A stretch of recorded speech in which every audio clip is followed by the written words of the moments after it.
ગરબાડા પહોંચેલી કોંગ્રેસની જન આક્રોશ રેલીમાં અમિત ચાવડાએ બીજેપી સરકાર પર આકરા પ્રહારો કર્યા।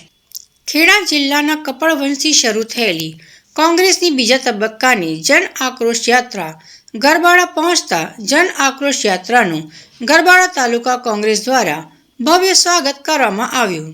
માજી ધારાસભ્ય ચંદ્રિકાબેન બારિયાની ઓફિસ સામે યોજાયેલી સભામાં ગુજરાત પ્રદેશ કોંગ્રેસ પ્રમુખ અમિત ચાવડાએ ભાજપ સરકાર પર દારૂબંધી, ભ્રષ્ટાચાર, મોંઘવારી અને બેરોજગારી જેવા મુદ્દાઓ પર આકરા પ્રહારો કર્યા હતા। અમિત ચાવડાએ જણાવ્યું કે નલ સે જલ યોજના હેઠળ મહિલાઓને આજે પણ ઘરે પાણી મળતું નથી।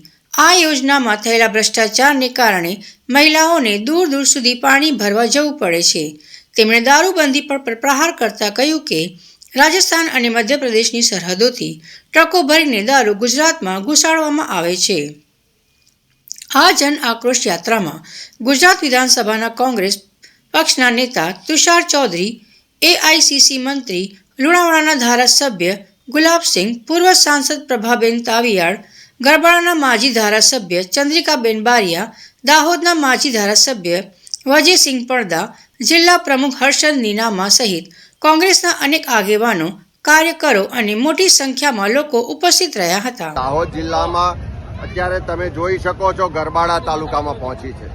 આજે સવારથી દેવગઢ બારિયા હોય, ધાનપુર હોય, ગરબાડા હોય ને હવે દાહોદ આ યાત્રા પ્રયાણ કરી રહી છે ત્યારે બધી જ જગ્યાઓથી મહિલાઓ ખૂબ આક્રોશ સાથે, તકલીફ સાથે, દર્દ સાથે કહે છે કે નલ સે જલ યોજનામાં કરોડોનો ભ્રષ્ટાચાર થયો। નળ ચાલુ કરીએ છે તો પાણી તો આવતું નથી, પાણી લેવા માટે દૂર દૂર જવું પડે છે, માથે બેડા લઈને જવું પડે છે, પણ દારૂની રેલમ છેલ ચારે બાજુ છે। રાજસ્થાન બોર્ડર હોય, મધ્યપ્રદેશ બોર્ડર હોય, આ બધી જ બોર્ડરોથી ટ્રકો ભરી ભરીને દારૂ આવે છે અને આ દારૂ જે બોર્ડર ક્રોસ કરીને આવે છે એમાં કેટલી જગ્યાએ ભાજપના નેતાઓનું નેટવર્ક ચાલે છે, ક્યાંક પોલીસવાળાનું નેટવર્ક ચાલે છે અને અનેક વાર પોલીસ એસ્કોર્ટ કરીને આ દારૂને ગુજરાતની બોર્ડરમાં ઘુસાવે છે। નાની ઉંમરે યુવાનો આ વ્યસનને કારણે મરી રહ્યા છે, બહેન દીકરીઓ વિધવા થઈ રહી છે, ત્યારે દારૂ બંધ કરાવો એવો એક એક ગામમાંથી અવાજ ઉઠે છે। ક્યાંક મંત્રીના પરિવારના લોકો, ક્યાંક ભાજપના નેતાઓ, ક્યાંક એમના મળતિયાઓ મનરેગા, નલ સે જલ, રસ્તાઓ બધા જ કામોમાં કરોડો રૂપિયાનો ભ્રષ્ટાચાર કરે છે। અહીંના યુવાનોને રોજગાર નથી મળતો, પોલીસ કોઈનું સાંભળતી નથી, ગુંડાઓનું રાજ ચાલે છે, માથાભારે લોકો હેરાન પરેશાન કરે છે। અહીંના રોજગાર નહીં મળવાને કારણે ઠેક સૌરાષ્ટ્ર સુધી લોકોને સ્થળાંતર કરવું પડે છે। આદિવાસી વિસ્તારમાં જળ, જંગલ ને જમીનના અધિકારો નથી મળતા।